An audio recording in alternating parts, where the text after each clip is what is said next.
Good evening, everybody. Welcome to tonight's discussion, Curating Sound. My name is Emma Moore. I'm the Curatorial Assistant for the Public Programme here, and very happy to have put this panel together. Tonight's discussion departs from the presence of Geoffrey Farmer's work upstairs in the gallery. When speaking about his work, Geoffrey refers to the piece primarily as a sound work, even going so far as to say that the animated props and the assemblages in the gallery serve as an incentive for the audience to stay and to spend time to listen and to really hear the work. He says the exhibition is a living thing, an instrument I'm learning to play, which is quite a poetic way to see the installation upstairs. And those of you who have seen the exhibition will be familiar with the extensive soundtrack. I mean, even spending quite a long time in the show, you won't necessarily hear the same snippets or the same recordings play again or repeat. And the soundtrack is made up of all of these recordings and snippets of sound, and it traces a history or an evolution of music and, by extension, sound and sound art. Its evolution throughout the 20th century. And it's a history which Farmer has written in some respects in quite a playful and subtle way. A voice looms from the ether or something chimes in the background, and it's all of these quite diverse range of recordings. And it's quite densely littered with references to points in the history of sound art, and it's driven by Farmer's own interest in composers such as Edgar Varese and John Cage, who challenged our understanding of sound and composition. So in thinking about the piece primarily as a sound work, a long one at that, this really invited questions on the presentation of sound within the gallery context and how we curate durational sound works. And it also really brought to light a lot of other presentations of sound, also very recently. For example, the exhibitions at the moment of being heard at the South London Gallery, Soundings, a contemporary score in MoMA, Sounding the Body Electric at Calvert 22, and one which I find quite interesting is the Soundworks project, which is an online and kind of ongoing project that the ICA have put together. So, as I mentioned, it's a great pleasure to host our invited guests who will elaborate on some of these questions that I've touched on. And by means of a brief introduction to our speakers and in order of appearance, Lina Džuverović is Artistic Director at Calvert 22. Previous to this role, she spent 7 years as Executive Director of Electra, which is a London-based contemporary arts organisation which curates, commissions and produces projects by artists working across sound, moving image, performance and the visual arts. Lina is also currently undertaking a collaborative PhD between Tate and the Royal College of Art. Jeremy Peyton-Jones is a composer living and working in London whose research focuses on the intersection between live art, music, theatre and performance. He is currently Senior Lecturer in Music at Goldsmiths College. He's Conductor and Artistic Director of the ensemble Regular Music 2, with whom he has recorded 2 albums and performed across the UK and at European festivals. And finally, Paul Schütze is an artist whose work spans photography, installation, video and composition. He's produced over 30 albums of original recordings, scored a number of films, and is the author of the online resource Dressing the Air, a platform to encourage a multi-sensory approach to the diverse range of art forms, from cinema to sculpture, painting to furniture, and most recently, and very interestingly, perfumery. So I will hand over to Lina. This evening will be the presentations from each of our panelists, and then we will convene for a discussion and start the conversation amongst ourselves, but then we'd really like to open out to questions.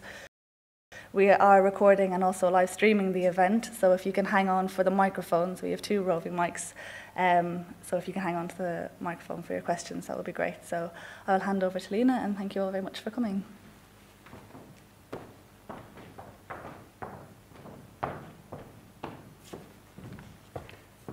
Thank you very much, Emma.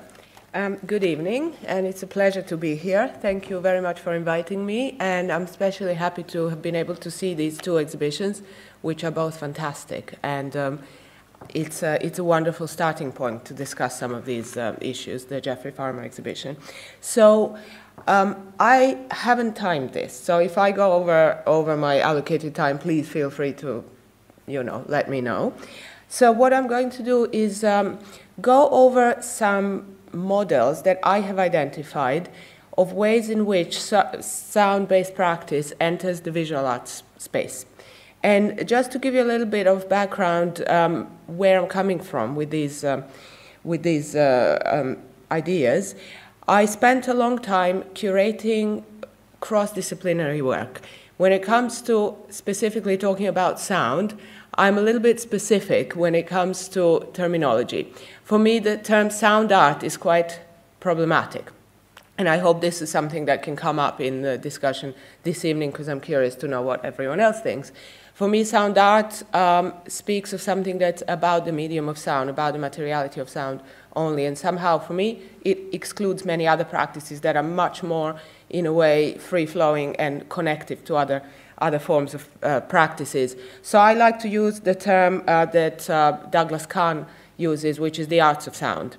And my perspective is really one from, you could say, a frustrated curator who has worked with a lot of sound projects, amongst many other projects, performance projects, installation projects, all kinds of projects that step outside of the more traditional art forms. And the departure point for this text, which I will just give you some key points to, is really my personal experience of curating these projects in many different visual arts institutions. This is a text I originally wrote in 2007 and then revised and worked on over various periods for various publications. But really what I'm interested this evening to find out is whether things have moved on, whether things have changed. So the text really looks at how this culture of sonic practice, or as is spoken about by Christoph Cox in his volume Audio Culture, Readings in Modern Music, published in 2004. So Christoph Cox speaks of an emergence of an audio culture, a culture made up of musicians, composers, sound artists, scholars, and listeners, attentive to sonic substance, the act of listening, and the creative possibilities of sound recording, playback, and transmission. So this is quite a good way of speaking about the sonic substance. So when we put sound into institutions that have traditionally been erected to preserve and exhibit visual arts, so our museums are built with showing paintings and sculpture. In many cases, obviously, more contemporary museums have other art forms in mind. But really, we do encounter a slight clash of cultures, be it with very practical matters like how do you stop sound bleeding from one space to another, to the elements that Emma already mentioned of duration, to simply shifting the way, your curatorial mode into a different way of curating work and of a different path through, say, the curatorial process.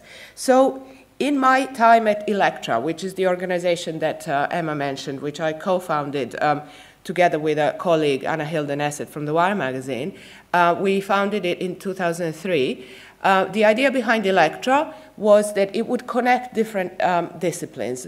We were acutely aware of the lack of communication, especially at that point, maybe this isn't the case so much now, between the lack of communication between, say, visual arts institutions and practitioners and curators and the cultures that I was at the time also working at The Wire magazine, that we were encountering through The Wire magazine. So we were kind of living these schizophrenic lives between say, curating exhibitions and working at The Wire. And with this in mind, we wanted to create an arts organization that would find ways to bring these cultures together.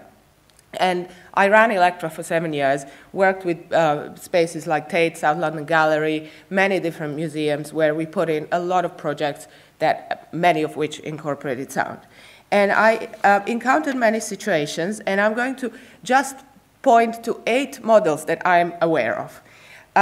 So these institutions that are historically governed by the visual are obviously becoming aware of the fact that practices that use sound are not only important, but that they bring in audiences. So do access younger audiences when you begin to put performances on and things like that. And you know, you might find that I'm a little bit cynical in some of the points I make this evening. So the first model that I would point to is the kind of very obvious one, where a museum has an opening of an exhibition and invites an artist that works with sound in the role of an entertainer. So, you know, there's a major show of painting opening at a big museum, and Electra would get a call saying, could you ask so-and-so, like a really established, excellent artist who works with sound, could you ask them to DJ? And, you know, at this point, you really begin to understand the kind of disciplinary hierarchy of disciplines. So, you know, if you imagine a situation in which there is a concert and somebody calls a museum and says, could you bring a few paintings just to put on the wall to make it look nice? It's the equivalent of that, and that would never happen. So we really think of these art forms as in these quite hierarchical terms. So, and we have all seen this happen. And of course, you know, it is at times a difficult time, and artists do take on these sort of commissions and these kind of opportunities because they have to. But it isn't treating the artist, the sound-based artist, in the way that they should be treated. So it's this kind of afterthought. So that would be one model, which we have all seen many, many times, especially at things like biennials and art fairs, where the sound falls into the entertainment category. The second one would be where art kind of makes it into the institution through musician and artist collaborations. So again, it's in many cases the musician or the artist who is working with sound is somehow secondary to the artist who is working with the visual elements. Not always, of course, but this has been the case. One example of this is now quite a sort of old exhibition called Sonic Process, a new geography of sound, which took place at the Pompidou Center and then toured, I believe, which had artists like Mike Kelly and Scanner collaborating. This was actually quite a good example of this kind of sort of bringing together of different practices, but it is often the case that the musician is kind of slipped in through the back door. Another example would be where, and this I think happens a lot, where performance and sound-based practice comes into the museum through the back door of education departments. So you have the kind of curators who, in a way, maybe don't have, perhaps there isn't so much at stake, so you're not giving the whole exhibition space to these kind of ephemeral practices. So you're taking less of a risk as a museum or as a visual arts institution. So we see this a lot. For example, and I'm not being cynical here, I am just saying this is a very common way, which is also good. A lot of the time the artist has a lot more freedom in that way and can experiment. So, you know, for instance, we have with Electra done a number of workshops at Tate Modern with, for instance, a composer called Marina Rosenfeld who works with amateur musicians to interpret a visual score. So this was a very interesting opportunity for the artist. So the artist comes in through the education department.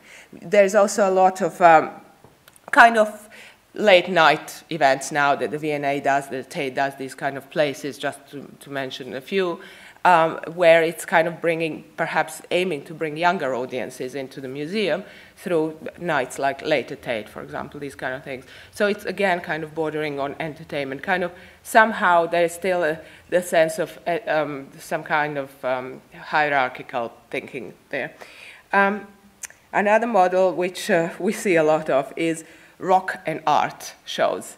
So somehow what I'm getting at here, I think, is that it's quite rare that the arts of sound are given the real weight and the real importance that they deserve. If the artists are good, then they should just come into the visual arts institutions as artists without excuses.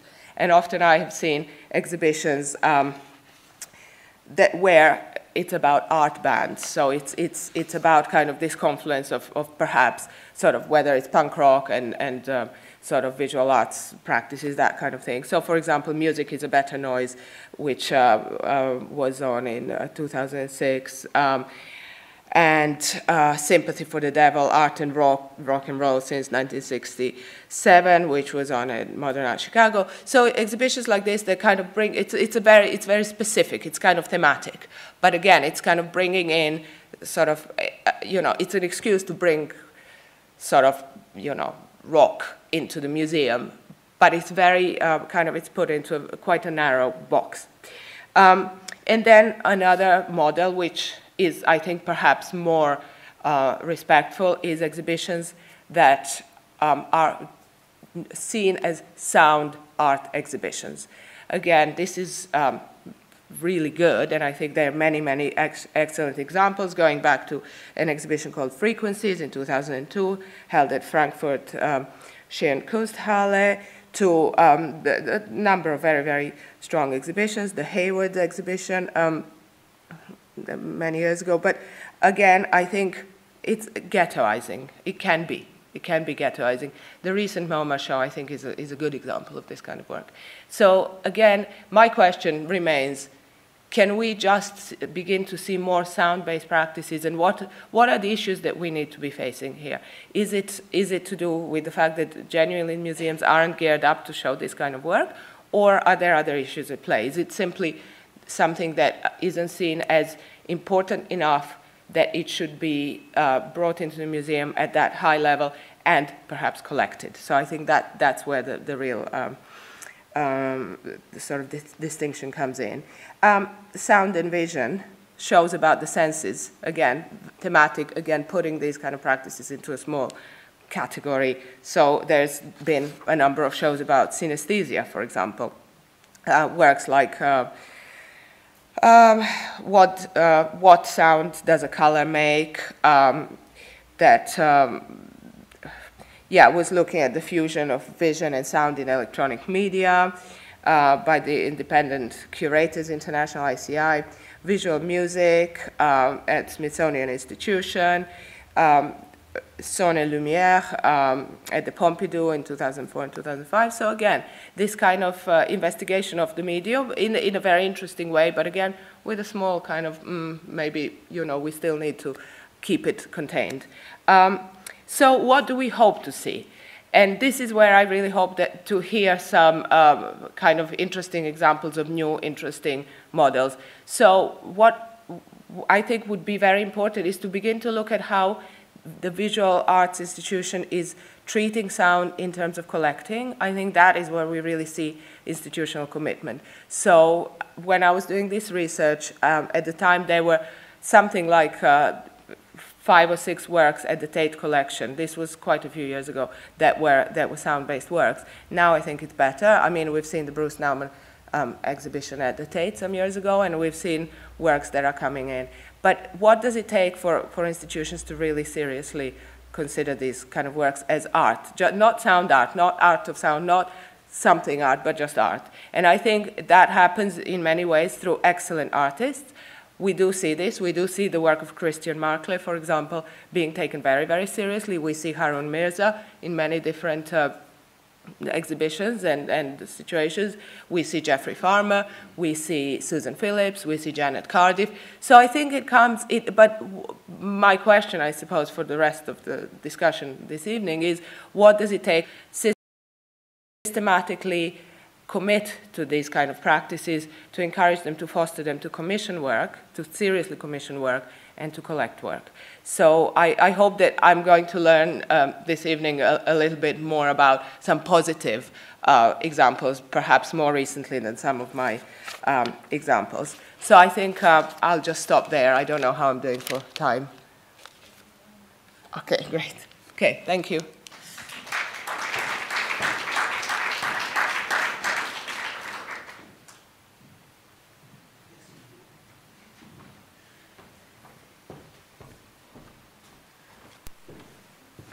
Hello, folks.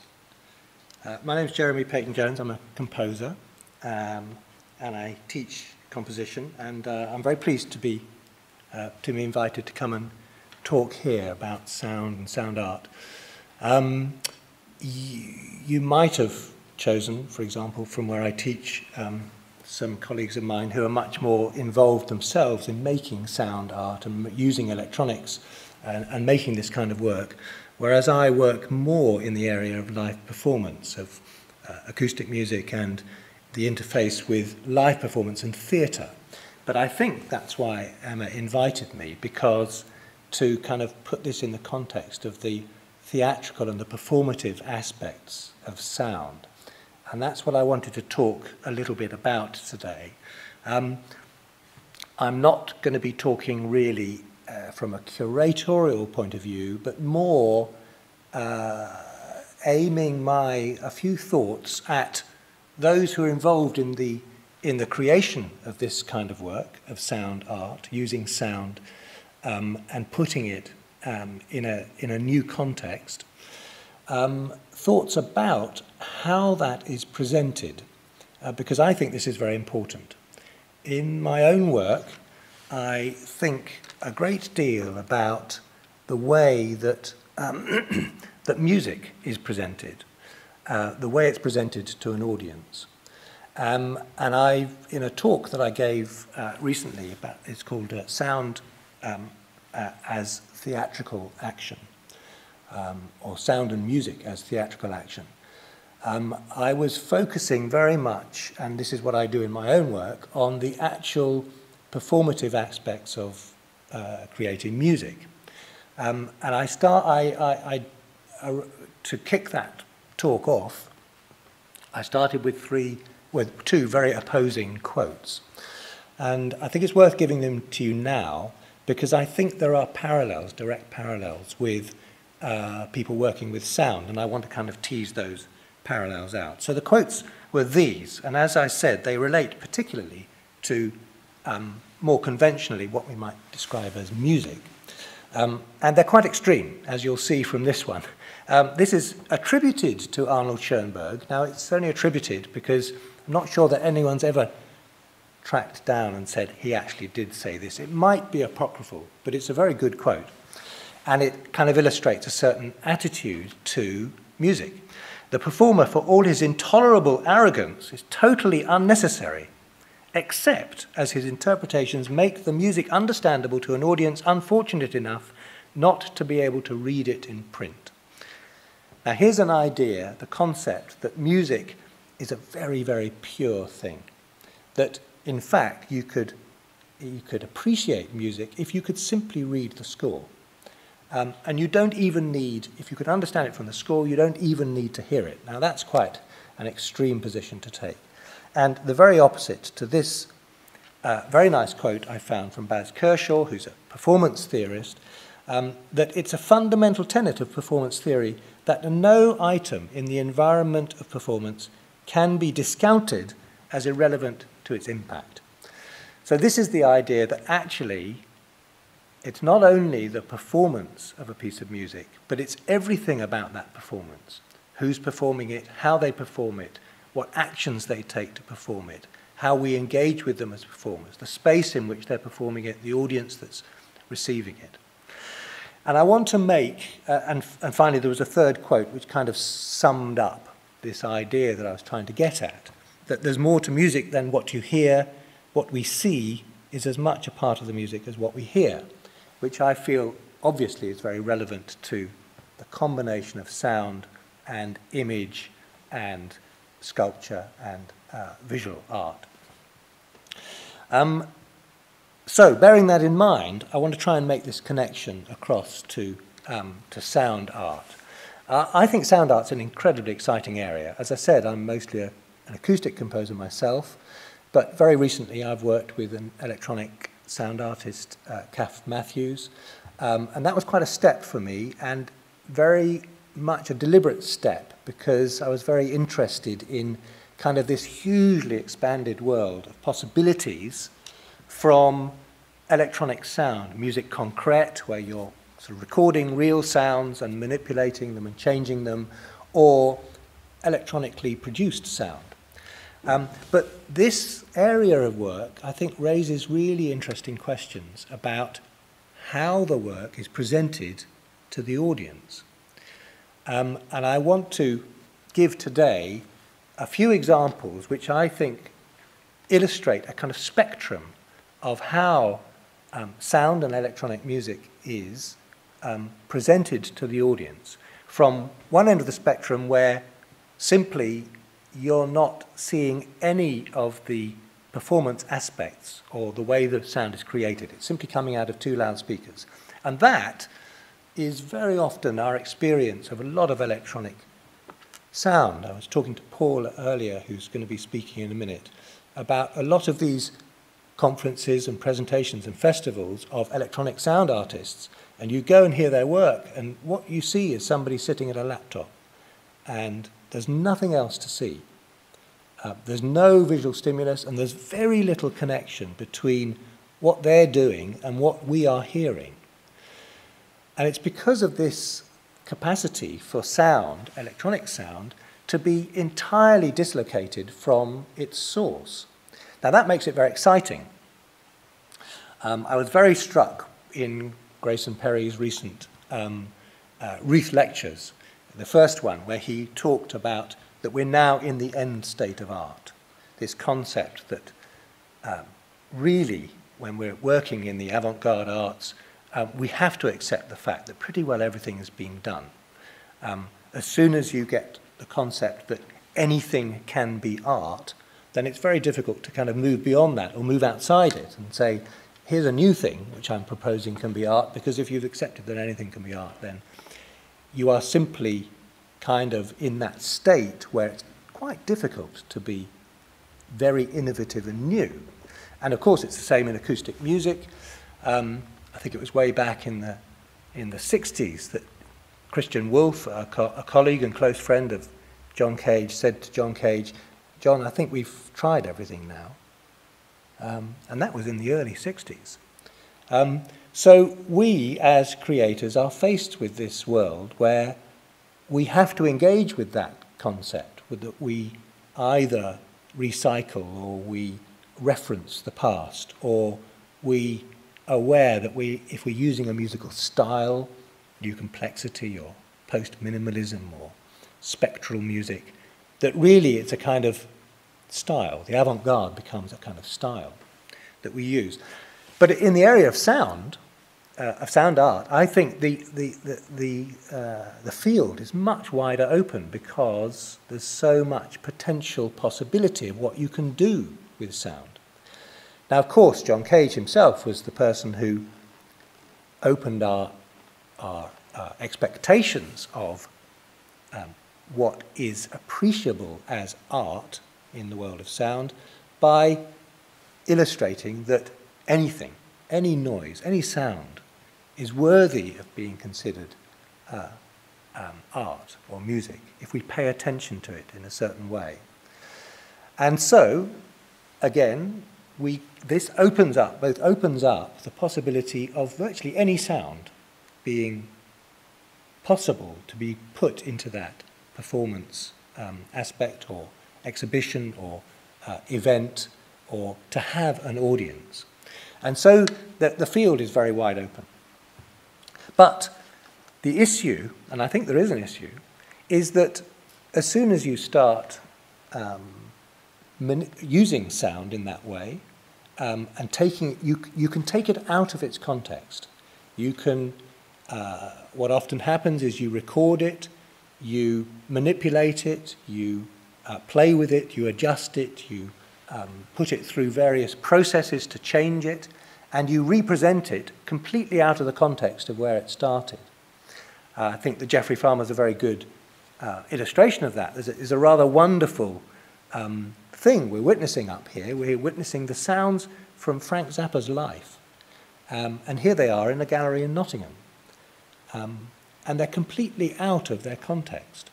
And they're associated with all these images, which don't necessarily have much to do with Frank Zappa, but they're rather redolent, very richly redolent of kind of Americana and the world of theatre and performance. So it's a very rich experience, but also it's quite a confusing one at first, I think, because the sound itself is decontextualized and recontextualized, taken away from its origination. And we can't see it being performed, except occasionally there's a mechanical arm that comes and swings across, and we can see the connection between the arm and what we hear. But other than that, we have to make sense of it as best we can. And I'd really recommend those of you who've seen that exhibition that you possibly saw it with lots of people in the gallery. And when I went in, there were lots of people in the gallery, and I was kind of trying to listen to the sound as well as hearing the sounds of people talking.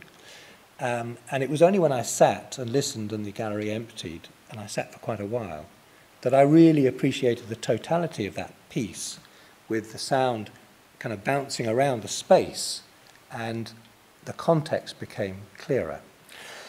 Now, before I run out of time, I want to get through to my few examples of the kind of spectrum of the way that sound is presented. Because at one end of the spectrum, we have electronic sound or sound art that is simply given to us as, through speakers, to be appreciated as a sonic object. And often we can't detect what the source of that sound was. Mostly when we hear music, even if it's through speakers, we can make the direct link to how the sound was made, that it was made by people performing instruments or singing, or even if it's fairly studio-based, there's a connection with rhythm and meter and so forth that we connect with live performance, even though it's not created live. But with sound art, it's very often very difficult to make that connection. And so I think it's quite challenging when it's entirely on its own. And it's when it's put in a different context that I think it becomes slightly easier to appreciate.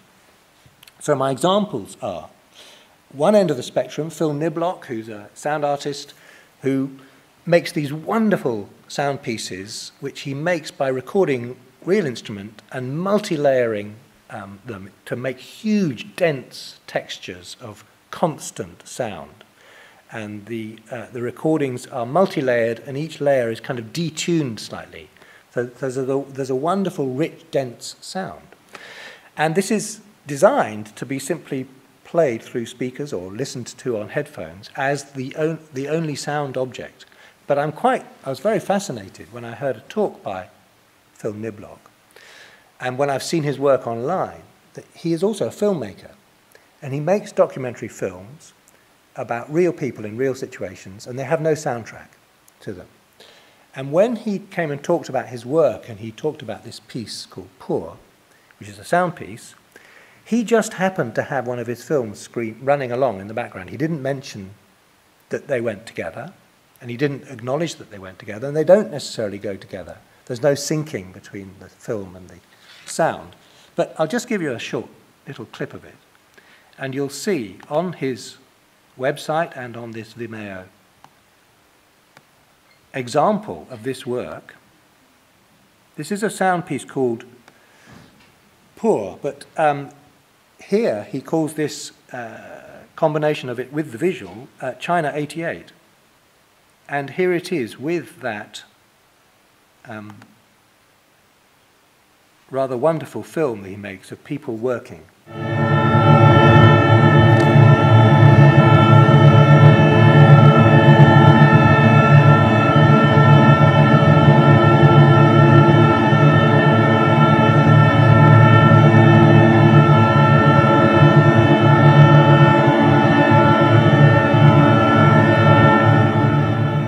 The sound is constant. It goes on for a very long time like this. And it's a rather wonderful, rich experience if you kind of go with it. But I find it fascinating that he likes to have the film running at the same time. It doesn't have any connection with the sound. The source of the sound, there's no soundtrack to the film at all. But there is a visual stimulus that he's obviously quite keen to have. And I think that's an important element that allows us to engage and make connections that we wouldn't otherwise do with this sound, which is originally designed as a complete sound piece. I'll go through quickly a couple more examples. Moving through this spectrum. So the next one is, I haven't got the sound of this, but this is Kath Matthews, who I worked with, a really intriguing artist who does a lot of sound installation as well as doing live performance as well with sound. And this is one of her installation pieces, the sonic bed, and she's made several of these. This was made for a place called Marfa in Texas. And you can see it there. You can see what it is. It's a bed that people can go and lie down in. And you'll notice in the top picture, well, in both pictures, there are speakers all around the bed, but there are also speakers underneath the bed. And the sound piece that she makes is to be experienced purely as a kind of physical phenomenon. And so you, as the audience, if you like, are very intimately interacting with this sound because you're lying there and having the sound, you can feel the sound as well as hear it. You're completely immersed in this sound. So although the sources of the sound you wouldn't know what they were necessarily, the experience is one of complete immersion in the acoustic phenomenon. Okay, my third example is an example where that's working with electronic sound, and it's very much, this is a sound installation, a durational sound piece for galleries, but the source of the sound is obvious, is the work. So this is Ray Lee. Ray has close connections with Nottingham, having worked here, and in fact he made several pieces which are similar to this, and one of the earliest ones I saw him make here many years ago. But this, I'll give you a little clip of this piece. This is where the source of the sound is the actual sculptures that are made. There are speakers on the end of each of these arms, and the arms whirl around, and each one emits a sound which we detect as kind of beats happening until there's this wonderful ringing sound constantly surrounding us.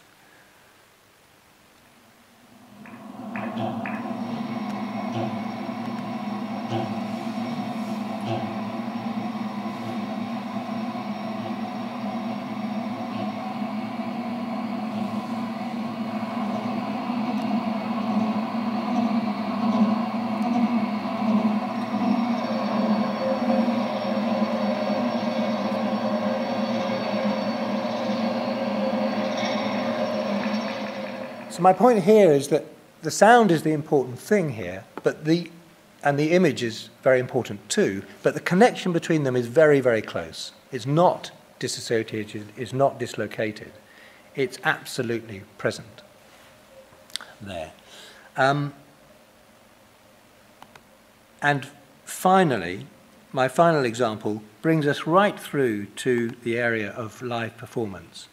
And this is an example by theatre director and composer Heine Goebbels, who, when he makes a musical piece, very often will take into account all the elements of the sound-producing possibilities of the performance, so that the whole space in which the piece is performed is amplified for sound, so that every movement that anybody makes on the stage becomes part of the musical piece.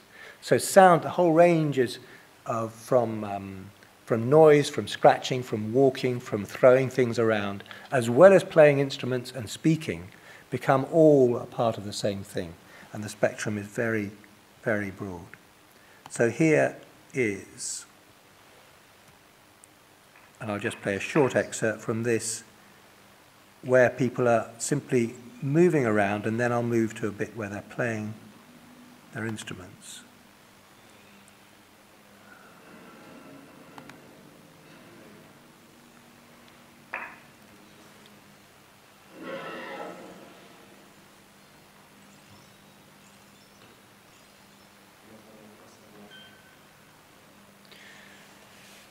So this is a film made of this piece, but the actual live performance is exactly the same.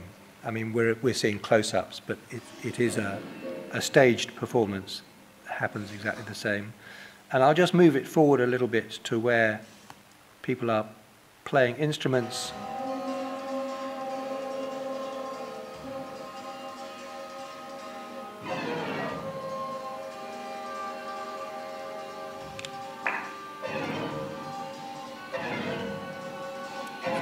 To have it a bit louder.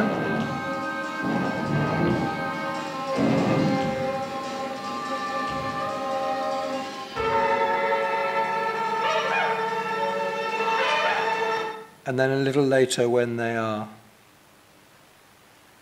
making sound by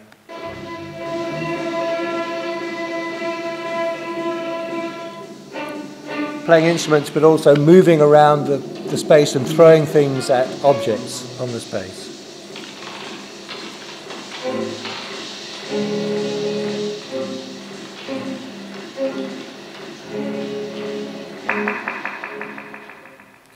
Okay, so I hope that's illustrated a kind of spectrum of possibilities. I wasn't choosing those particular artists. I mean, all of those artists, their work I really like, but I wasn't choosing them as kind of representative of a certain kind of work, just that they cover this spectrum of the way that sound is presented, which I think is an important issue to be grappled with. So I shall stop there. Have I gone over time? Does that seem about right? Good. Okay. And I hope to be able to then bring these ideas as well as the curating ideas into our discussion.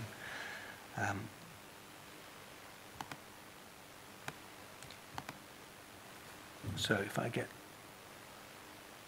back to there, thank you. Thank you.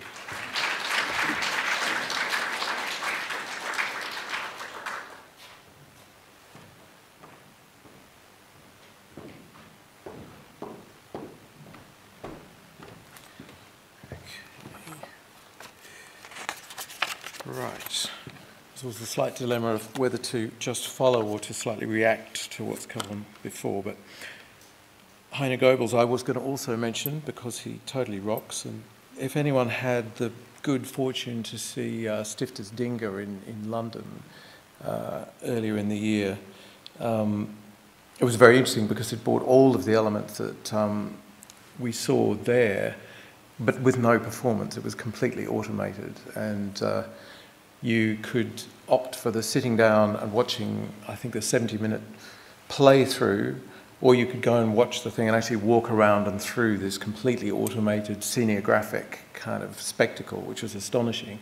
And that particular work also exists as a, I think, a 70-minute CD. So very interesting example of something existing on several different, in several different sound art media. You know, the conversation that Lina was alluding to about whether something is or isn't sound art. Is the CD sound art? Is the CD version of Stifter's Dinger sound art? Or is the version you can walk around and explore sound art? I sort of think that's an argument that will go on forever, and there have been a lot of very, very good, exhaustive books that have unfortunately spent their entire length arguing the toss about whether something is or isn't sound art without perhaps getting into what I think is slightly more interesting, which is how do we present sound art and why do we face the problems, again, that Lina mentioned of it being slightly marginalised. And I think there's a complex series of reasons for this. One of them is that it's very difficult to collect. And like it or not, the art world is very driven by the economics of collection and the movement of work around the world, movement of work through shows, pardon me. The other reason is that we don't build spaces in which we can apprehend sound art very well. I wrote an essay for Frieze a couple of months ago where I pointed out that during the Sonic Boom exhibition at the Hayward, which I was involved in, we went to visit the as yet unopened Tate Modern, and we had a tour through it, which was wonderful. And we were told that there were 84 galleries in there, which is amazing. And I noticed one distinctive thing about the 84 galleries is that not a single one of them has a door. In fact, the architecture of them allows you to move through, and that ready movement of human traffic also makes it acoustically completely transparent. So if you want to install a work that sounds and you want to isolate that work, you actually have to retrofit the building, which is expensive. And it does sort of show an intention, perhaps not to really spend too much time on sound art. And again, as Lina pointed out, there is a bit of a sense of sound art as distinct from art. So after the Hayward had sonic boom, there was a little bit of a sense of, well, we've done sound now, probably for the next 20 years. We don't really need to trouble ourselves with sound. And curiously, that sort of came to pass in the sense that recently there was a show there about invisible art. Now, you would think that sound might possibly have a part to play in a show about invisible art, but curiously, the only piece in the whole show that used sound simply used sound on headphones to indicate to you where some invisible barriers were. So the sound was incidental to that as well. So bizarrely, in a show about invisible art, there wasn't anything that used smell or sound, two pretty fundamentally invisible things. I think this problem is now being exacerbated by the fact that we've disincorporated sound so completely, and this goes very much to some of the things Jeremy was saying, not just in the performance and in the making of it, but in our ability to move MP3s around, in our ability, apologies for this, train air conditioning, in our ability to take a Zoom portable recorder and just go and harvest sound from anywhere and remove it from its context, which is wonderful on many levels. And, you know, as a sound practitioner, I love having sound which is that portable and that malleable. But I think we do it at a certain cost to the integrity of the sound and then to our re-auditing of the sound. So most people now do nearly all of their listening through earbuds. Now, you know, the earbuds that come with your iPhone are pretty appalling, and you can upgrade them to something a little bit better, but sonically you are hearing, well, not only is an MP3, if you've got it well compressed, 80% of the sound you were meant to be hearing is not there by some miracle of encoding, but it isn't there.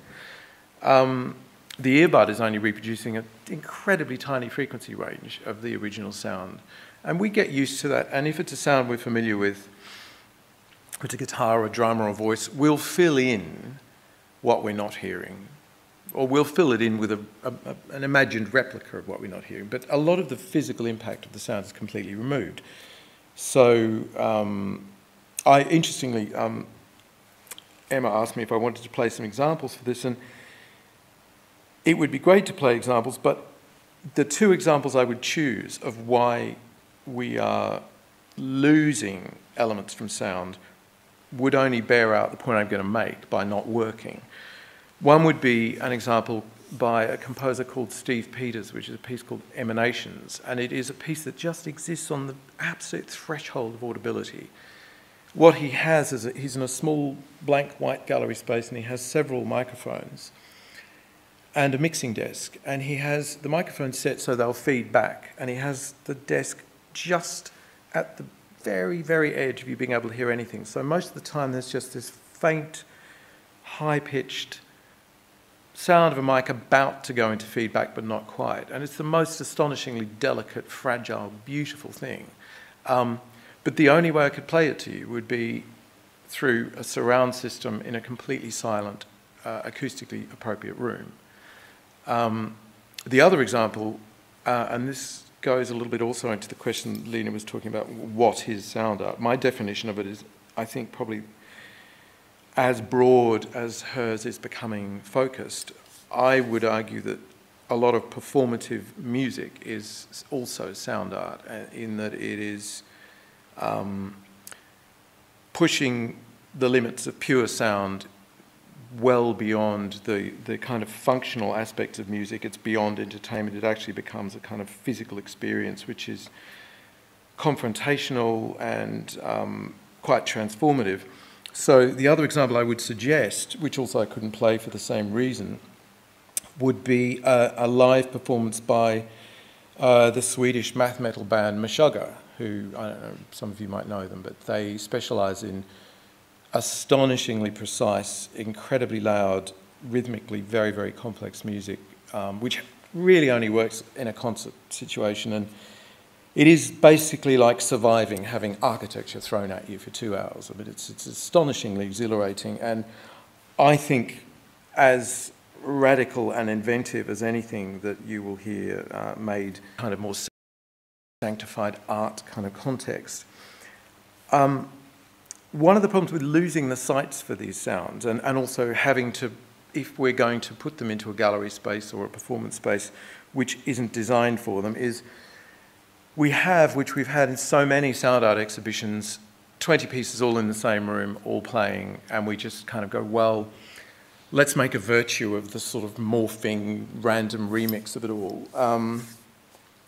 And all it really means is the quieter pieces are completely obliterated by the louder pieces, and you have an experience which we would never tolerate if, let's say this were a film festival, and I'd say, look, the room's not really built for it. I'm going to show you 3 films simultaneously overlapping on the same screen. You can just kind of separate them yourselves. It'll be fine.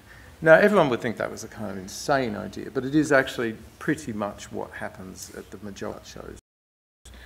And in the same way that you wouldn't, for example, decide it's a good idea to light the Rothko chapel with a mirror ball, because that would clearly interfere with the pictorial intentions of the artist. I would argue that we're doing things when we show sound, or show, of course, we're using a visual word because we don't have quite the vocabulary for sound. I'd argue that we're doing the same thing a lot of the time with the way that we present sound. And I'd also argue that our museums and our gallery space are being built absolutely to show visual work and to show sculpture. They're not being built with any notion of showing sound art. I said this in the essay in Free, so excuse me if you have already read this, but the current show, Soundings, at Museum of Modern Art at the moment, the poster, the strapline for it was very proudly, this is the first show to properly deal with sound as an art form.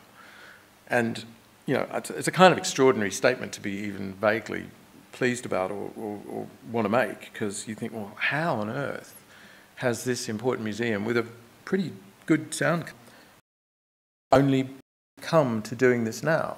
Seems kind of extraordinary. But, you know, it's better late than never. There was a story recently, a couple of months ago, about this astonishing guy called Daniel Kish, who is blind since birth, and his parents and the people around him and his doctors thought that the clicking sounds that he incessantly makes with his mouth were a sort of form of autism. And relatively recently, they discovered that he actually echolocates like a bat, and that these noises which he makes and he volleys out, he listens to what comes back so acutely that he can actually ride a mountain bike around the Hollywood Hills with absolutely no sight and survive. And it's a very acute example of the degree to which we've lost track of what sound is for, and we don't really listen to things. There's a wonderful quote by the architectural theoretician Jami Plasma, who says that buildings do not return our gaze, but they do return sounds to our ears. He is responsible for a lot of really interesting theoretical writing about the senses generally and about the degree to which we sort of ignore our environment. So I was giving a lecture to a group of branding people a couple of years ago, and it was fundamentally about the senses and about how much we don't take in and how ocular-centric we are. And in the middle of this lecture, which had a slide display and everything, there was a global power cut to their industrial estate. So we were in an internal room with no windows, in absolute darkness. I mean, you couldn't see your hand, you couldn't see anything. And basically we sat there for ages, and what I thought was interesting, and I had to kind of slightly save this presentation, was to talk about the fact that all of these people live in this building all the time. They know this room back to front, and yet none of them felt confident to even stand up and try and venture towards the door, to open the door, which would have let in at least some light from the windows. So despite the fact that their bodies probably knew a map of this room and they could have felt their way around it, they all felt completely trapped by the fact they couldn't see. And it was very instructive in terms of just how much we rely purely on looking and how little generally we think about our other senses.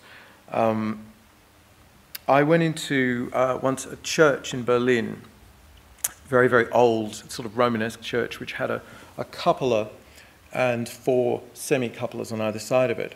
And raining down from the ceiling in this church was the most astonishing sound that was almost visible. It was this sort of scintillating, chiming, gleaming sort of rain of sound coming out of this dome. And, I was taken in there by a friend. I had no idea what was happening. And this is the sort of thing that happens quite a lot in Berlin because they're very into sound art. What it was a 10-inch, naked 10-inch speaker suspended from very, very fine wires facing up into the cupola. And it was playing back a recording by a recently deceased sound artist called Rolf Julius. And Rolf used to make these extraordinary homemade circuits that made...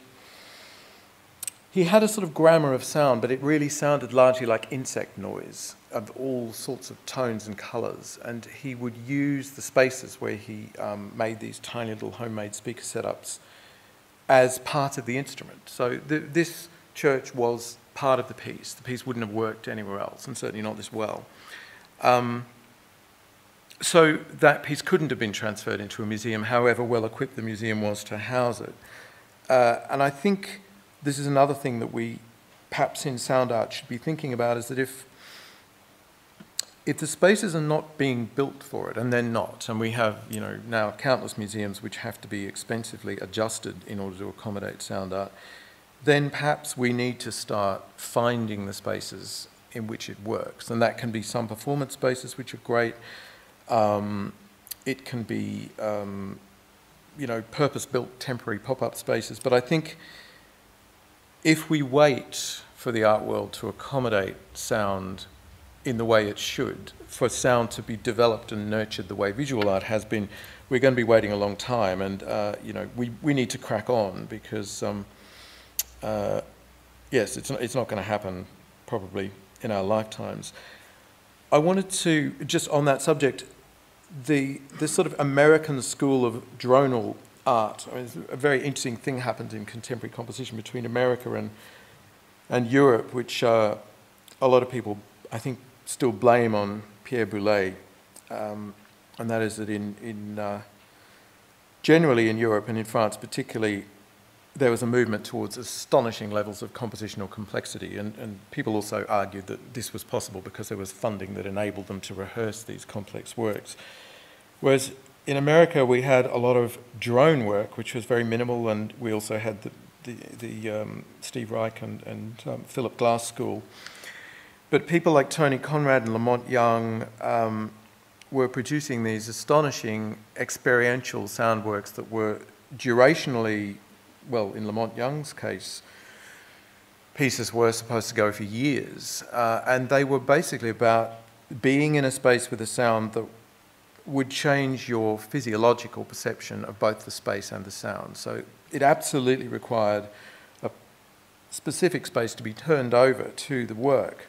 Lamont Young had the Dream House for a very long time, which was meant to continue. I think, unfortunately, now it's been closed. But this was an example of linking a sound to a space inextricably and saying this is not a portable artwork. This work is the space, and the space is the work, and they're inextricably connected.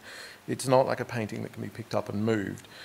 And I think this is a really wonderful way of thinking about a lot of these works, that they are, if you like them, or the space you hear them in, becomes an instrument. And actually, to some degrees, even your presence, the presence of a large mass of flesh, changes the way the instrument's tuned. It changes the way a room will sound.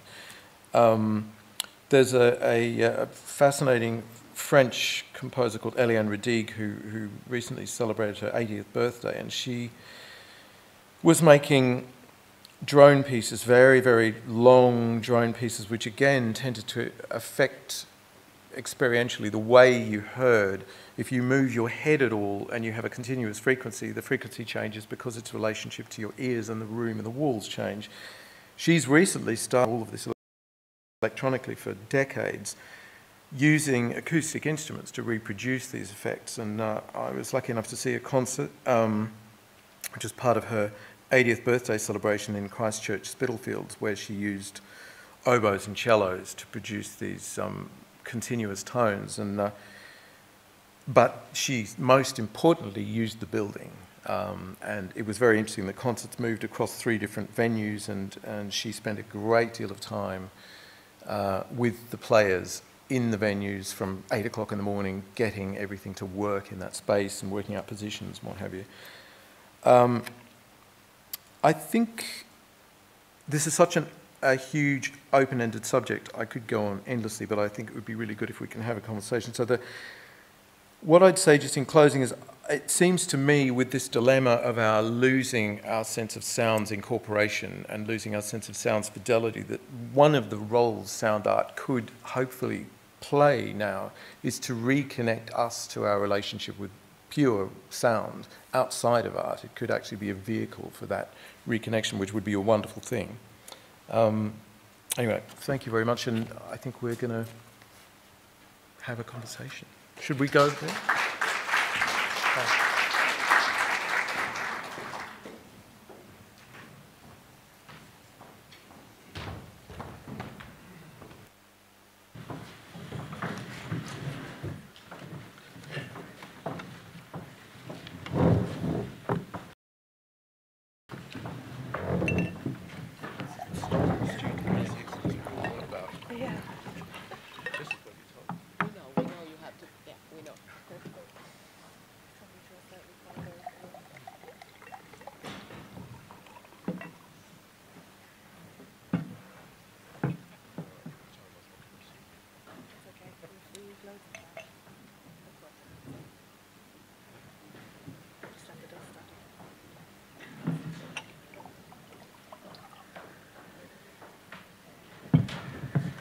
Okay, so thank you all for very interesting perspectives on perhaps what may be, just in line with your kind of closing remarks, maybe we should not be focusing so much on the problems of presenting sound within the gallery context, but really opening up to experiencing sound and trying to think of perhaps how it can be incorporated beyond that, which seems almost totally counter to what the real problems that we're facing. I don't think we should let the galleries off the hook by just going, no. okay, we'll get on with it. But I do think that if we wait for museums to properly deal with this, it's not going to happen quickly. Mm. I think because it seems like there's quite a lot of frustration, I mean, across all of your papers with this almost inextricable link between the visual and audio.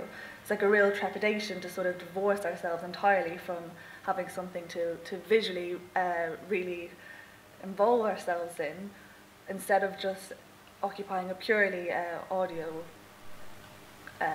environment. And I wonder, will the gallery ever sort of evolve to the point where we're not so entirely dependent on the visual? I mean, that's a... I do think I was going to mention before, I think it's very interesting that a couple of artists who are quite prominent in sound art now, which is Ryoji and Carsten Nicolai, are both increasingly introducing more and more elaborate visual elements into their presentations. And I mean, they're both wonderfully interesting, but there was a time when they were both just doing pure sound, and it is becoming, in both cases, much more of a kind of phenomenological, experiential thing, and the scale is becoming more and more grand. And I don't personally think it's a bad thing, but it is interesting that they're both in the position where they could be just purely working with sound, but I'm not. Yeah, I think that, perhaps for me, I'm not a sound art curator in any shape or form. I really work across all media. So for me, somehow, I think the way forward really is to focus on the work and the individual artist. And I think that when work is good, like there are a number of pieces by Janet Cardiff that despite, it's not ever, usually it's not ideal. But I think that sometimes, it's also good to take this position of let's make the most of, with what we have. And I think sometimes we do encounter excellent works that only involve sound in visual art spaces. I think if we, as you say, expect museums to kind of reach a point where they really are providing these wonderful environments for just purely sound-based work. I think that's almost like a little bit, it's very specific. Then, you know, also like artists working only with smell could say, well, come on, you know, this isn't. So I think we just have to work with what we have, and it is very frustrating in the process, because I think that what happens in the curatorial process is that generally visual arts institutions massively underestimate what it takes to present this work. So it's these expectations that you can do it by just, you know, here's, you know, the key to this gallery and just do it. You don't really, you know, you can set up in 2 hours and you don't really need to change the space in any way. When you, of course you do. So, you know, I think what my strategy has always been, and Electra's strategy has always been, is to make the most of, you know, what you have. But I do think that maybe we should also ask ourselves, is this the right even line of inquiry? Should, like, we are, I guess, we rarely speak about, say, concert halls adapting to incorporate work that's more cross-disciplinary, that involves more visuals. Like, we don't have that expectation, and somehow we do have the expectation that museums should cover. I mean, I'm kind of being the devil's advocate a little bit now.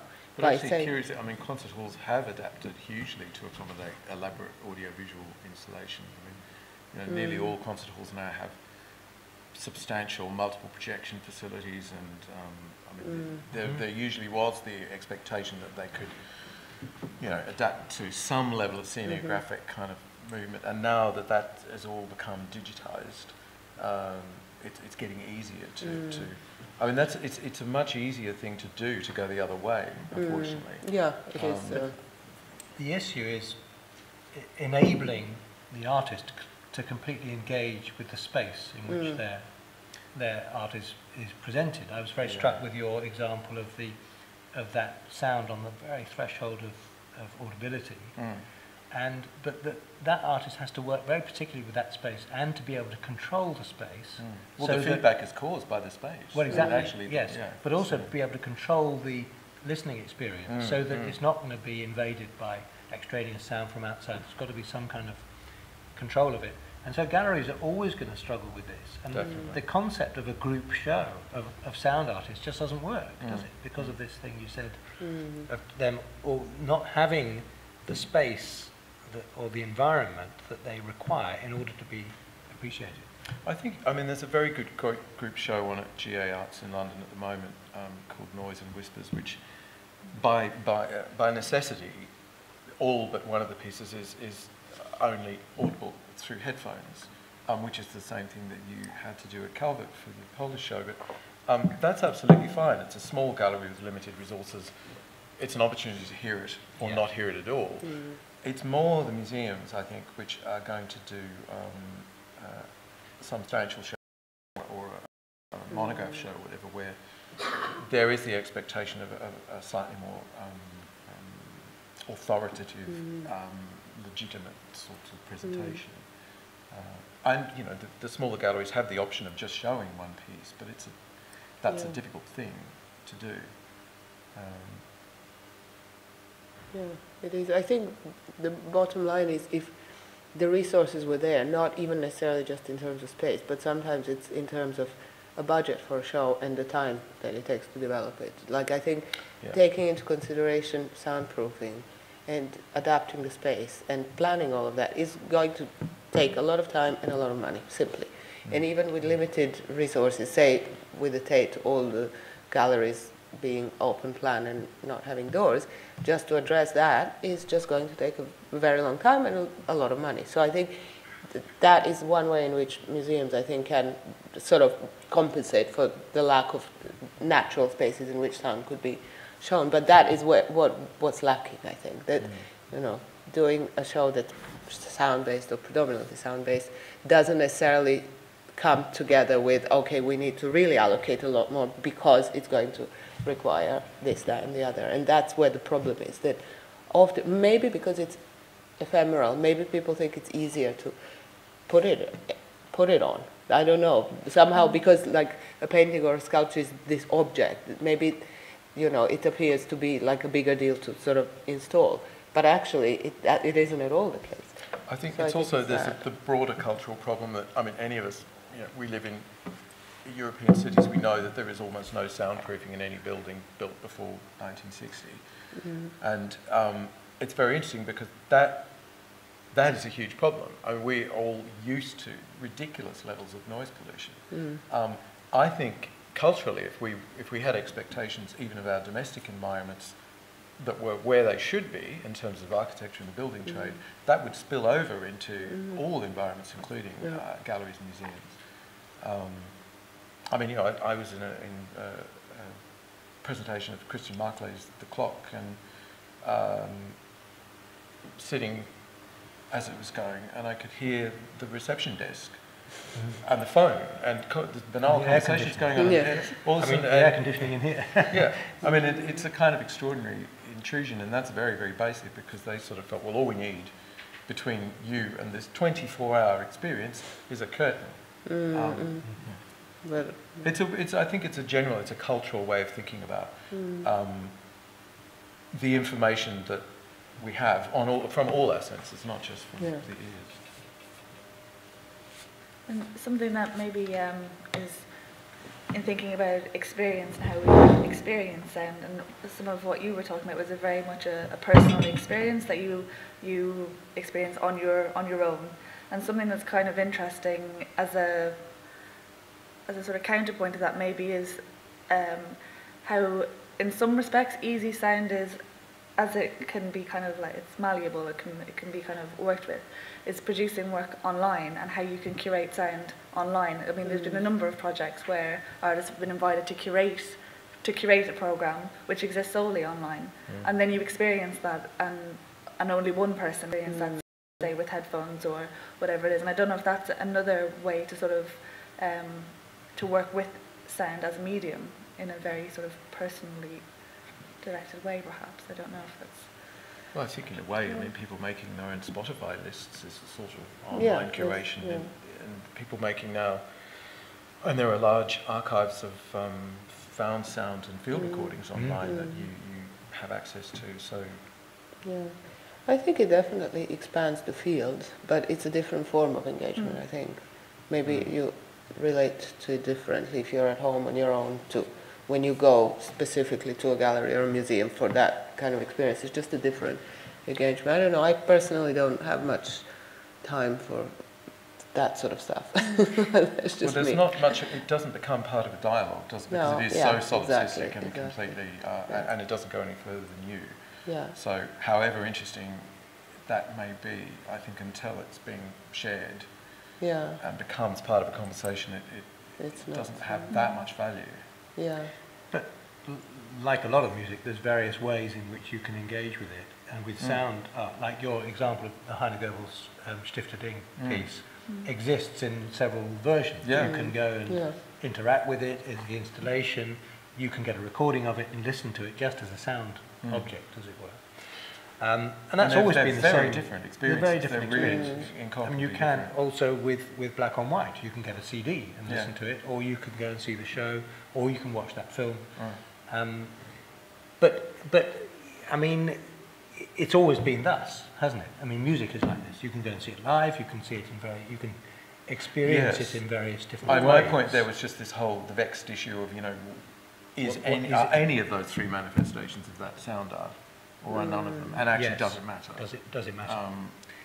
I'm not sure it does. I'm not sure it does either. Right? No, I think too much time spent debating that aspect. But in that particular instance, it was remarkable because when you're in the room with the big installation work, I mean, it is so physical. And I think one of the things we're losing is a bodily engagement with these things. I think we're losing a bodily engagement with all kinds of things. I mean, I think the mere fact that, you know, when you're typing on your iPad or your iPhone, it is a completely unyielding surface that gives you nothing back, is creating a strange sort of haptic craving in people because they're, I don't know, it's very, very frustrating. And I think that's happening across all kinds of different areas, not just sound. But I do think not feeling things in your lungs and in your bones reduces your body's memory of the experience. So you're only remembering it in your head. But even not making that connection with the other example of yours I was really struck by was the Eliane Redigue starting to do her sound pieces with using live instruments, which completely transforms the experience that we have of it, simply because we can make that connection with the people making the sound. Well, also through you're their breath, watching them through their thinking, action. how on Yes. earth are they playing do they this? do Because that? it must just be one of the hardest things to play imaginable. Whereas with the Phil Niblock, who makes similar durational, long durational pieces to Tony Conrad and Lamont Young, the difference is that you never get a live recording, live performance of it, because it's so elaborately constructed with so many multiple layers. And I think that's why I wanted to illustrate the fact that he often combines it with another stimulus, with the visual stimulus, because he realizes that actually it allows us to engage more readily with the sound, interestingly enough, simply because another sense is engaged. A different way then, though, because you're attributing all of these Must meaning be. to, what's happening, what is this work that's taking place, and where is it taking place, And why has he am I- chosen these images? Why is it- Yes. I find them bizarre, and for his work I'd absolutely rather not have the images. Well, no, I feel completely the opposite. I was really completely, and each time he's done, because I've seen him talk twice, it doesn't matter which part of the film you're in, it doesn't go with... No, it's obviously a very loose... very loose connection. Yeah. But I found myself able somehow to engage more with the sound, even because the image was there. That's what the Steve Peters album sounds like. Really. I wonder, should we open up to questions from the floor? And we do have a microphone. Yes, the gentleman just in the front.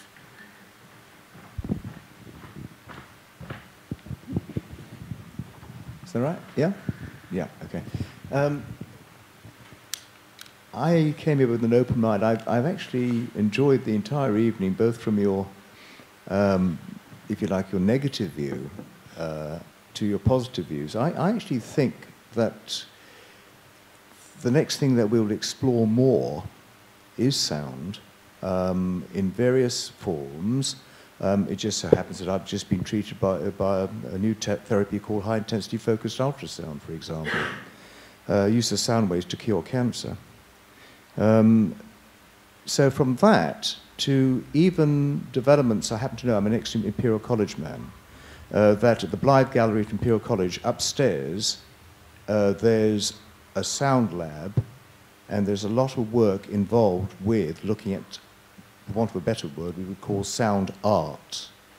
So there are various, like your examples, there are examples that come to my mind where I see that there are, it's an interesting thing. It could be, on the other hand, we've got this thing where kids, you alluded to people looking at iPhones and various devices where they're simply cut off from any kind of their experience. It seems to be getting worse when you're almost shouting at someone to get their attention, and they're just so buried in their visual side that they're simply switched off. They are sound blind. Then there's another thing. There's an increasing amount of evidence to suggest that that tinnitus is on the increase. I'm a sufferer. From the age of 8 onwards, I've got a continuous background of this noise the whole time, which will never, ever go away. So I'm a visual artist as well, so I have to try and work beyond that sometimes. And there again, maybe I'm lucky, I like hearing mountains roar. You can actually hear sounds. And of course, we've got this thing about the interest now in two very interesting programs on Radio 4, Start the Week and In Our Time, and they sometimes deal with things to do with aspects of sound. Just last year, they were going back, and there's some interest again, and I think it was explored to some extent by Zappa, this music of the spheres thing. There's an interest in the background sound of our universe. Apparently it's a B flat. Exactly. So, you're the musician, so I'll take your word for it. But yes, it is true. So there is an interest there. And I see, in fact, there could be a resistance to the over-visualization of our culture, that we might be going back to aspects of sound or exploring sound more. just recently, and I will send you an article, I'm sorry this has been quite long, we had a performer, his name is Matt or Mark something, he actually subjected us at the cinema here, just up the road, the Broadway, to several performances where we were simply cut off from any kind, it was pitch black, and you just had a sound background. And you were asked not to try and identify the sound, just to let the sound come to your ears in a neutral way. It was quite an interesting experience. So there are many kind of aspects, I think, which is a very fun discussion, this, which I think will... I'm glad you raised this point that galleries don't seem to set themselves up to actually show that. But there again, I have an experience in Canada as an assistant curator at the Art Gallery of Nova Scotia. Two things. We've had the poetry of Bob Cobbings in this country, and I'm an ex-performing poet, so I heard him perform. He's wonderful. Almost like a Rorschach. He makes a noise. From just looking at various objects, or just without looking at things, he produced noises. And then, of course, you've got the... and then this could be a cultural bias in our West. We forget that there are other cultures where sound is important. I'm thinking particularly of the Inuit culture in Canada, where they will produce sound, and it's always done without any kind of visualization. You can go into a gallery in Canada, when I was working, had such a show on, and they explored different aspects of sound without any visualization. And one of them was Inuit, kind of nasal breathing music. You can call it music if you like. Anyway, John Cage. Thanks, just a comment. Do you know if we have any other questions or comments?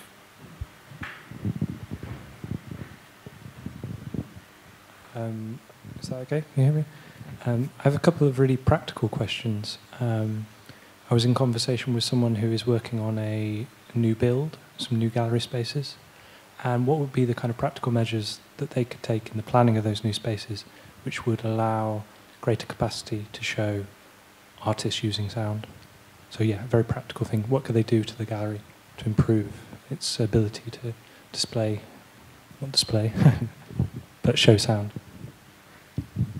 Soundproof it, basically, and separate the functioning parts of the gallery from the display parts. So, you know, don't have the reception desk in the same room, don't have the phones in the same room, don't have the principal gallery space on the street with a massive glazed window which is going to allow all the truck sound to come. I mean, it depends how, you know, if they really wanted to go seriously soundproof, if they could float the gallery in a you know, a rubber shell, but just actually putting a door on it would be a good start. Yeah. And not, you know, non-reflective materials don't have the ceiling open to all the air conditioning. I mean, it's like, you know, the amount of thought that goes into lighting gallery spaces is really extraordinary, and the money that goes into lighting gallery spaces is extraordinary. And really, since Dulwich Picture Gallery was built, which pretty well redefined the use of natural light in gallery spaces for the world, the fine-tuning and tinkering with the combination of natural light and artificial light and how it should be dispersed is a dark art, and you know, even 1/100th of that amount of attention put onto acoustics would be a beautiful thing. Full soundproofing is very expensive to do. You know, to actually having a floating room within a room with a shell. But you know, a lot of materials, even glass doors, can be, you know, of such construction that they will keep out a lot of sound. So even that, or a set of double doors. Well, the glass doors in here are really effective. They are. Really effective. And they close, which is wonderful. Yeah.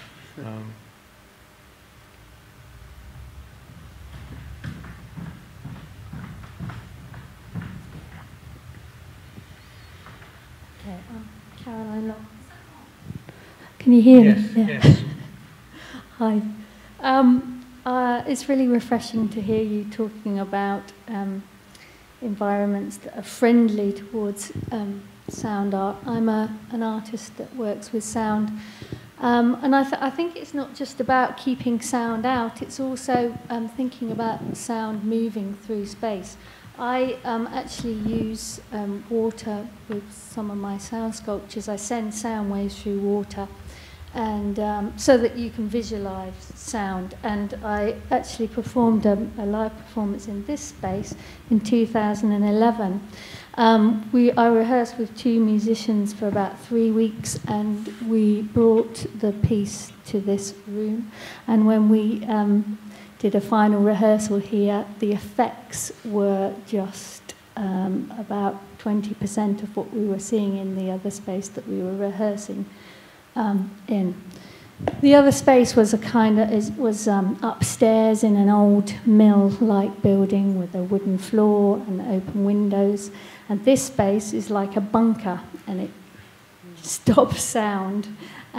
So it was extremely difficult to actually work in this space. We had to completely rethink the show. And now I'm actually looking at venues to tour my current work, which is again sending sound through water. And I'm looking at churches, and I recently showed the work at Yorkshire Sculpture Park in the chapel. And now I'm looking at, there's a church in Scunthorpe, and there's a place in York. So I'm actually seeking out venues like this that are sympathetic to sound work. So I think really for practical kind of measures to be taken to assist sound works, really I think an acoustic scientist needs to be involved. It's really highly complex. So yeah, just that kind of comment really. Thank you. You've really identified a major thing with present any sound work is the acoustics of the space that you're in.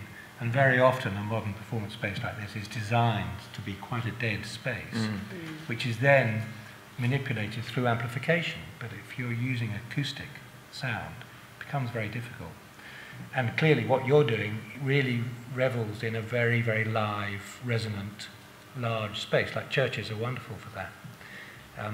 It reminds me of the American artist Pauline Oliveros, who makes her sound pieces designed very often for huge, cavernous, resonant spaces. She'll actually go and find natural caverns, underground spaces, which are very, very resonant, so that the smallest sounds that she makes resonate in a very particular way. So you've clearly got to be careful with your sound through water of making sure that the space is right for it. It's basically site-specific, yeah. Right? Yeah. But much more interesting to have them designed for these spaces and to tour them around, finding spaces that suit where it works. Yeah. I mean, it's a wonderful. I'd love to see them.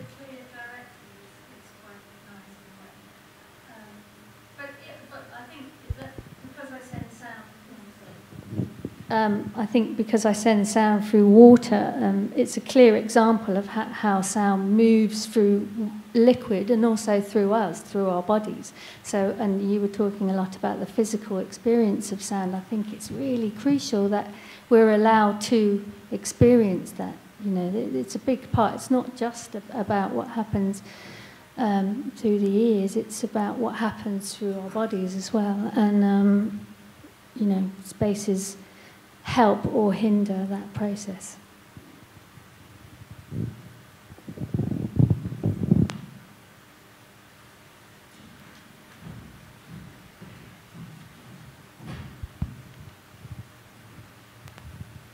Thank you. Am I coming through? Yeah.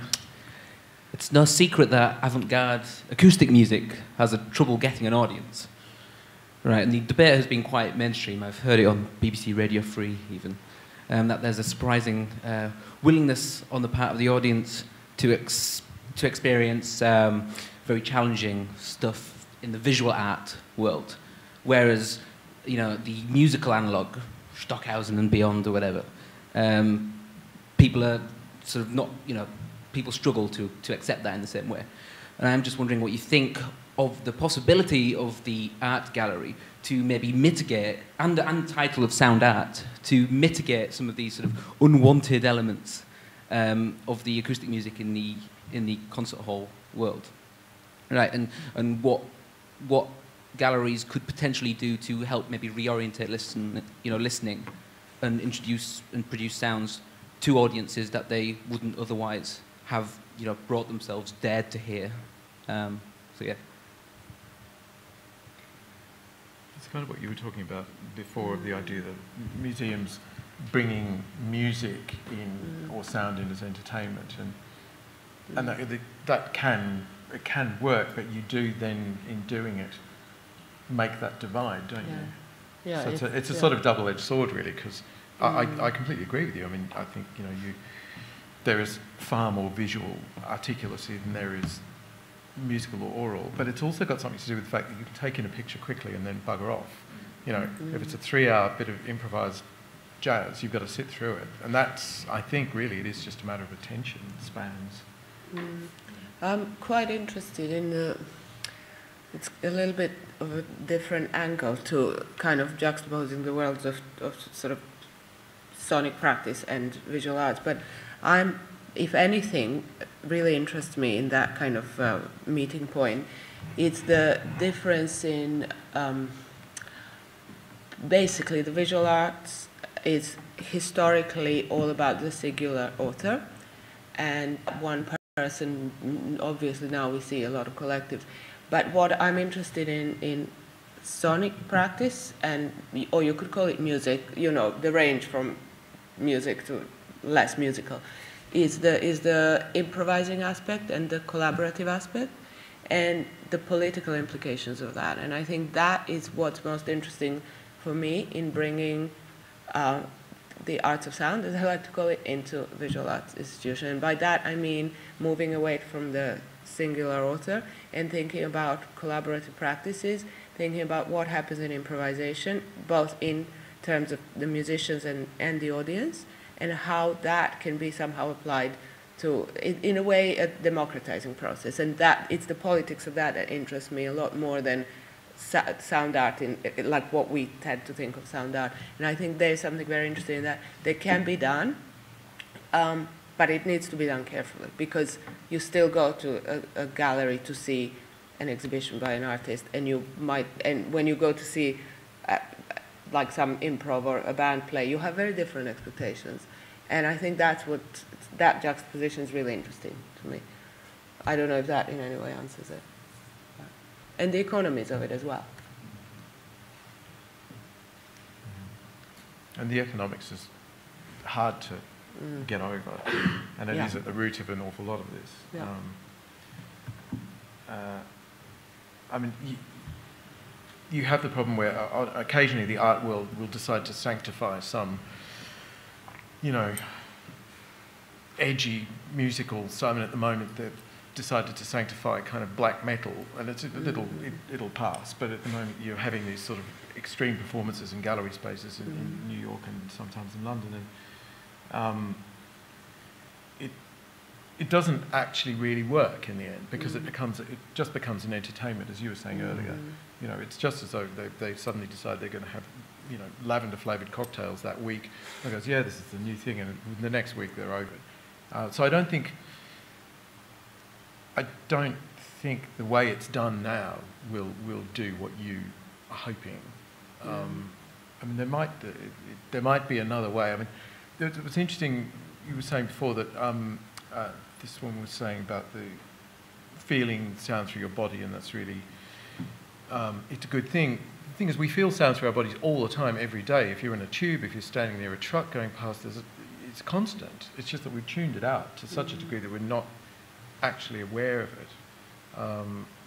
So I think there's something in that which is also the reason people don't engage with more difficult sonic material, because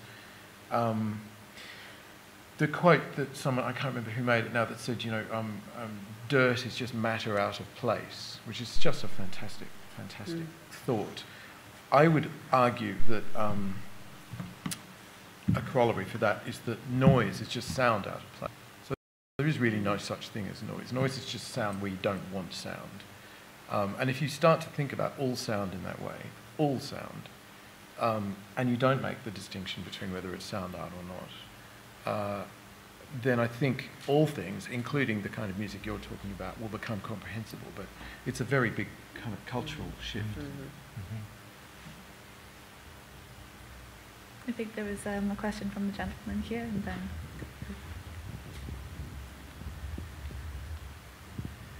Yeah, this might be an almost nonsensical question, but we've talked a bit about the curatorial responsibility for silence to allow sound art to be perceived. I was wondering if there's even a further curatorial responsibility just because of an underlying cognitive bias, and that it's very easy to direct visual attention. You know, you put the painting on the wall, everything else is blank, that automatically attracts your attention, whereas it seems to me that sound doesn't work like that. I was wondering if there's a more active way of directing attention to sound than just keeping it quiet for everyone. It's a really interesting question. Well, I suppose the equivalent has to be that it is allowed, the sound is allowed the space, in other words, the silence, the quiet. I think it's very interesting, the Geoffrey Farmer's piece. When I saw it on the video clip, which is on your website, there's a lot of extraneous noise because there's lots of people in the room talking. So it is quite hard to actually experience or separate out those two. And when you sit in the gallery by yourself and it's completely quiet, it's a very different experience. So you're right, it's difficult to focus so much on the sound, but if you were alone there and there was no extraneous noise and you were able to be quiet in the space, then that gives you the ability to focus, I think. I'm not sure there's anything further you could do, or that you'd even need to do, necessarily. No, I think you're right. I think the way of getting anyone's attention with anything sensory is transition. The thing you remember is the transition. It's the movement from one phenomena to another, one moment to another. You're in this room, it doesn't smell of anything. You walk into there and you're hit by the smell of oranges. If you're surrounded by them for the next hour, they cease to register or matter. And so there needs to be a clear transition when you move into that space. So out off the street or from whatever space you've come from, and if that's a couple of beats of silence because you're into some sort of antechamber or... I mean, I can remember when I went first to the Kiasma in Helsinki, which is a Stephen Hole building, who was another, incidentally, theoretician who was very concerned about the senses, and so, not surprisingly, nearly every gallery has a automatically closing soundproof glass door. So it's a really good place to have a sound art show. The impact of these doors closing behind you was so startling because it was so unfamiliar. And you know, you'd enter into a room and suddenly the piece you were leaving was cut off. And it was just wonderful, and that really got your attention. It really made you focus on each piece. And, you know, relatively simple thing. Should we take Rebecca, I think you had a question. It was just to offer another kind of perspective on a gallery setup, again, so linked to what we've talked about, but the fact that to experience sound is to experience time. Is, you know, it's durational. You have to stand still for that moment potentially, and I gave a talk in the gallery earlier on today about the sound, and you know, in planning it, I can't talk about the sound piece and people listen to the sound piece at the same time. You know, it was quite. I had to shout over it quite a lot, but and I wonder if galleries, it's kind of.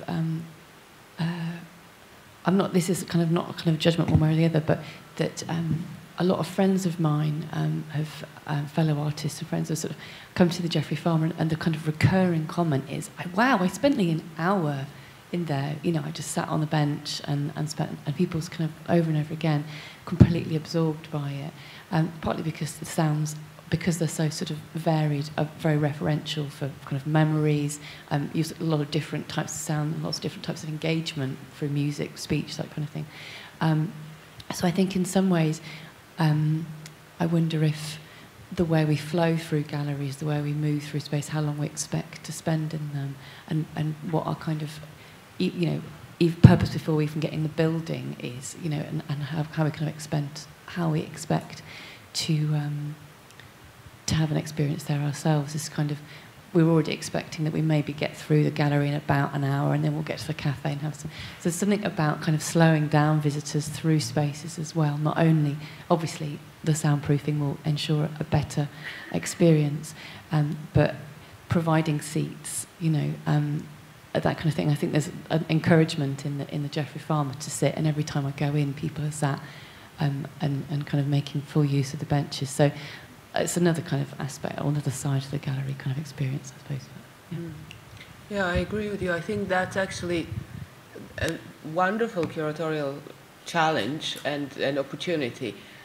As a curator, my favorite thing is to think about how people navigate through the gallery and how much time. So how to somehow try, to a certain extent, to orchestrate that path through moving through a show. And that's something I really enjoy doing. And you know, obviously it can be done through lighting, sound, signage, you know, everything.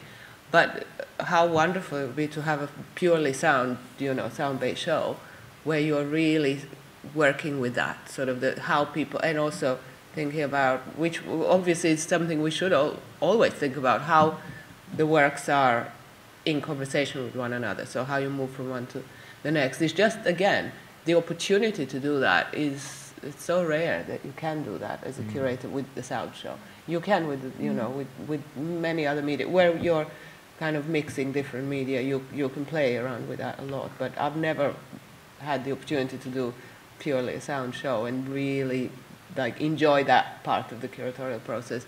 It'd be amazing to just kind of really go for it. It's interesting because you know, what's obviously wonderful is to be able to spend to really give it the time that it needs, the Geoffrey Farmer piece. And it's good to know beforehand that there is that possibility and that the piece will change considerably over a period of time. That it's not just a minute-long loop that's going round and round, it's going to be the same. That you actually probably need to give it some time.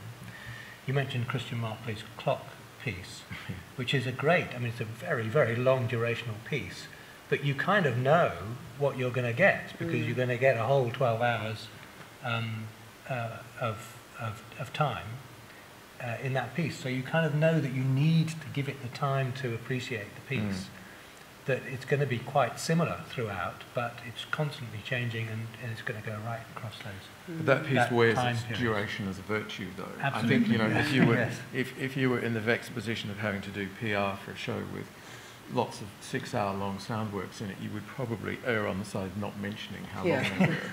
Otherwise, no one would come. Yeah. I mean, it is the conceit of the clock is that it is. Yeah, and everyone wants to. And you know, people, you know, very few people are going to sit all the way through it. They're going to come and go and what have you, and it's phenomenal. But the duration thing is a problem, and I think you do have to make it feel as though. Well, one of the key things is that you don't put the seat there and the speakers there when there's a passage from here to here, which is the only way people can get from that room to the other one. Because that's something I've seen done at every major museum, where the point of transition through the space actually requires people to walk between you and a projector or a speaker or whatever. And that's, you'd think, basic common sense, but so really, if it is something that you need to be immersed in, then the movement of other people can't destabilise that. So there needs to be a sort of channel, and there need to be catchment areas, and there do need to be seats. And you know, I mean, I've been into video exhibitions where you know there are 40-minute videos, and there's nothing to sit on, and you think, you know, What were you thinking? you're really not going to stand here for 40 minutes, especially given that there's another 3 subsequently. I think maybe we have time for one more question. I think, Dave, did you have your hand up at the back? So yeah, final question.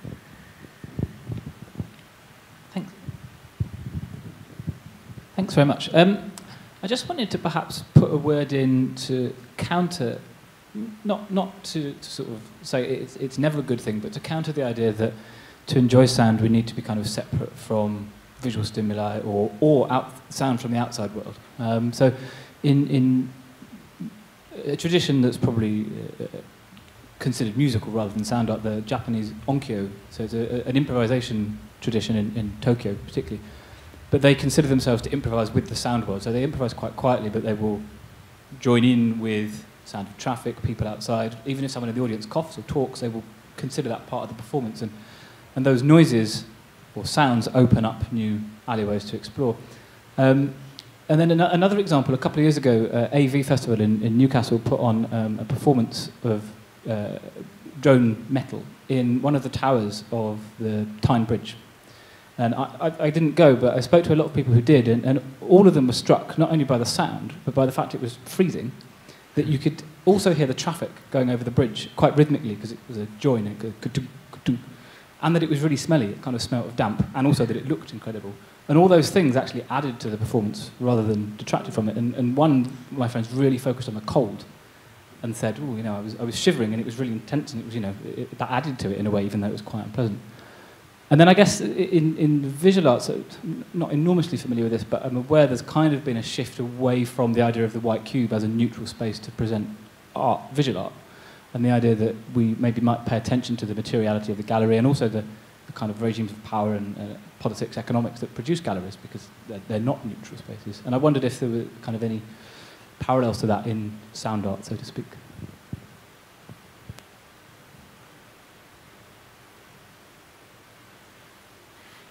Well, of course. You've hit on exactly what John Cage has always been telling us. You pay attention to the whole environment of the sound, and of course, that's part of your experience.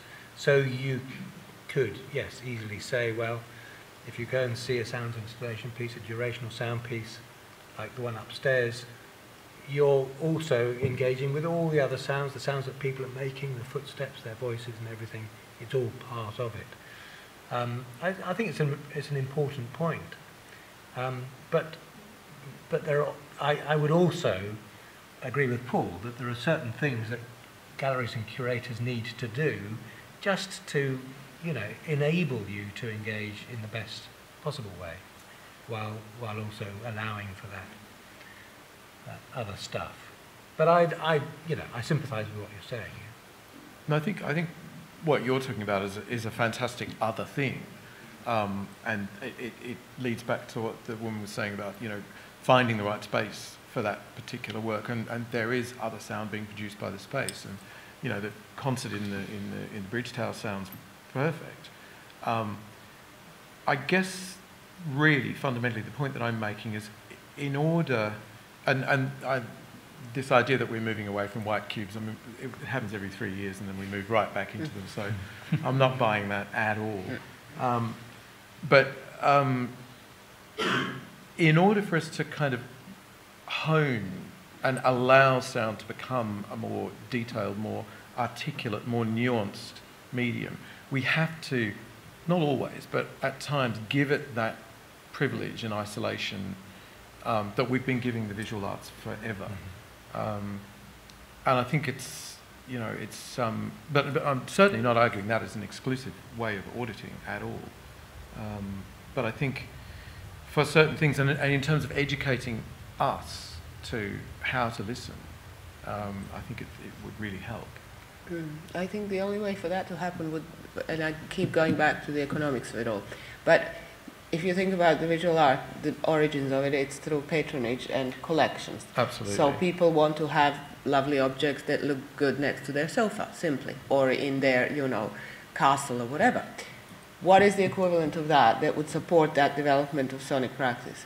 You know, what would we ever have collectors who would want to have these amazing immersive environments in their homes that would then go on to donate that to music? Do you know what I mean? It's like, it's so tied in with the history of how museums come into being that you know, that's why I'm a little bit skeptical about those possibilities opening up for sonic practice. You're absolutely right. That's why sadly, we don't have it now. That's where, you know, somehow... we were talking earlier about the same problem existing with kinetic art, which you could argue some of the installation upstairs is. And, you know, the problem with kinetic art always was it breaks down. It's difficult.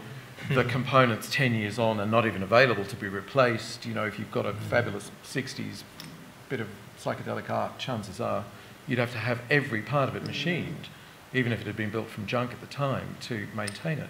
And in fact, I overheard a very amusing conversation in a gallery in London a couple of weeks ago with someone who was about to buy a Bill Viola piece for cash.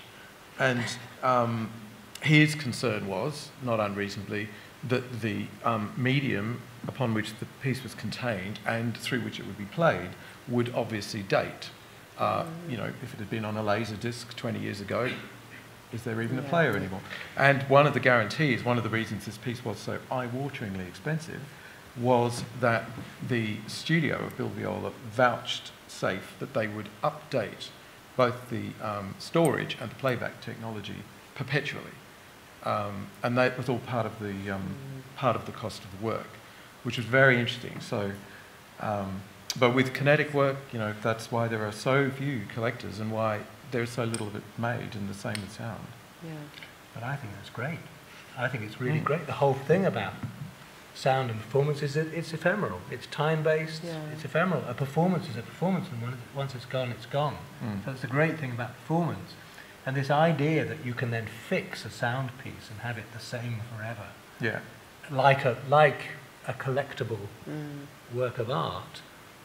You know, it means that you're not going to get the support, you're not going to get the economic, you know, you're not going to have the same amount of possibilities or support for that art. No, certainly not the commercial world. It sort of falls to institutions to do it. For me, that's not a bad thing.